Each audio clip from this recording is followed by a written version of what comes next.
Miesto autoumýváreň v Poprade, úloha vydrhnúť štvorkolesového tátoša do čista. Mladý vodič dovnútra svojho auta strieka desiatky litrov vody a pritom sa spokojne usmieva. Palubná doska, sedačky aj okná znútra. Najskôr dobre napeniť a potom opláchnuť.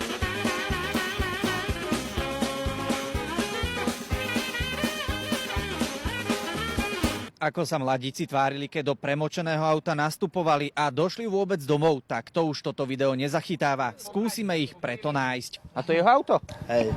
Majiteľom je Michal z Batizoviec, ako hovorí, nebola v tom žiadna stávka ani žart. Mal som múka psa a smrdelo toto.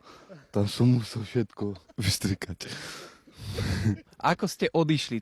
A pekne. Keď ste sadli do auta, zadok nebol mokrý, nohy nečľupkali? Hej, bolo všetko mokré. Po pár kilometroch preto zastavili na benzínke, hodili 50 centov do vysávača a vodu vysali. Pekne štartuje, radio ide. Určite je to nejaké šťastie, že neodpalilo riadiacu jednotku alebo čokoľvek, čo je elektronické. Podľa autora tohto videa mladíkov si nakrúcalo minimálne 12 okolo idúcich vodičov. Zábery začínajú valcovať internet. Táto originál. No. Už keď robil, tak robí riadne. A teraz budete hviezdy.